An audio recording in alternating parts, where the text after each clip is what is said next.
S രാജമൗലിയും Mahesh ബാബുവും ഒന്നിക്കുന്ന ചിത്രത്തിനായി ആരാധകർ ഏറെ പ്രതീക്ഷയോടെ കാത്തിരിക്കുകയാണ്. SSMB 29 എന്ന താൽക്കാലികമായി പേരിട്ടിരിക്കുന്ന സിനിമയുടെ ഓരോ അപ്ഡേറ്റുകൾക്കും വലിയ പിന്തുണ തന്നെയാണ് സമൂഹ മാധ്യമങ്ങളിൽ നിന്നും ലഭിക്കുന്നത്. ഇപ്പോഴത്തെ സിനിമയുടെ ചിത്രീകരണത്തിനിടയിലെ ഒരു ലൊക്കേഷൻ വീഡിയോ ചോർന്ന വിവരമാണ് ചർച്ചയാകുന്നത്. മഹേഷ് ബാബു ഉൾപ്പെടുന്ന ഒരു രംഗമാണ് സമൂഹ മാധ്യമങ്ങളിൽ പ്രചരിക്കുന്നത്. ഇതിൽ നടനൊപ്പമുള്ളത് പൃഥ്വിരാജ് ആണെന്നാണ് കരുതപ്പെടുന്നത്. പ്രചരിക്കുന്ന രംഗത്തിൽ ഒരു കഥാപാത്രത്തെക്കുറിച്ചുള്ള ചില നിർണായക വിവരങ്ങളും വ്യക്തമാകുന്നുണ്ട്. ലൊക്കേഷനിലെ ഒരു വാഹനത്തിൽ നിന്ന് മൊബൈൽ ഫോൺ ക്യാമറയിലാണ് ഈ രംഗം ചിത്രീകരിച്ചിരിക്കുന്നത്. രംഗങ്ങൾ പുറത്തു വന്നതിനു പിന്നാലെ സമൂഹ മാധ്യമങ്ങളിൽ വ്യാപകമായ വിമർശനങ്ങൾ തന്നെ ഉയരുന്നുണ്ട്. ഒരു സിനിമയുടെ അണിയറ പ്രവർത്തകരുടെ കഠിനാധ്വാനത്തെ ബഹുമാനിക്കണമെന്നാണ് പ്രേക്ഷകർ പറയുന്നത്. വീഡിയോ പുറത്തു വന്നതിൽ രാജമൗലിക്ക് കടുത്ത അതൃപ്തിയുണ്ടെന്നാണ് പുറത്തുവരുന്ന വാർത്തകൾ. ഒപ്പം സെക്യൂരിറ്റി ഏജൻസിയെ മാറ്റാൻ അദ്ദേഹം നിർമ്മാതാക്കളോട് ആവശ്യപ്പെട്ടെന്നും റിപ്പോർട്ടുകളുണ്ട്. നേരത്തെ സിനിമയുടെ ഒരു വമ്പൻ സെറ്റ് നിർമ്മാണത്തിന്റെ ലൊക്കേഷൻ ചിത്രവും ലീക്കായിരുന്നു. അതിൽ വാരണാസിയിലേതിന് സമാനമായ ക്ഷേത്രങ്ങളുടെ ഘടനകൾ ഉൾക്കൊള്ളുന്ന ഒരു വലിയ ഷൂട്ടിംഗ് സെറ്റ് ഹൈദരാബാദിൽ നിർമ്മിക്കുന്നതായി കാണാൻ കഴിയും. ചിത്രത്തിനായി കാശി സെറ്റിടാൻ രാജമൗലിക്ക് താൽപര്യമുണ്ടെന്ന് നേരത്തെ ഒരു റിപ്പോർട്ട് വന്നിരുന്നു.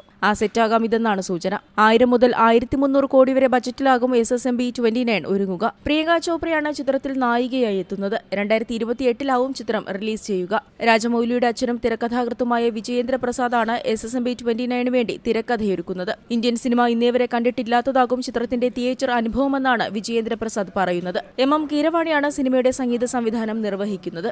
Entertainment desk Zee Malayalam news. ഏറ്റവും പുതിയ വാർത്തകളും വിശേഷങ്ങളും വിരൽ തുമ്പിലറിയാൻ സീ മലയാളം ന്യൂസ് എല്ലാ ഡിജിറ്റൽ പ്ലാറ്റ്ഫോമുകളിലും ലഭ്യം.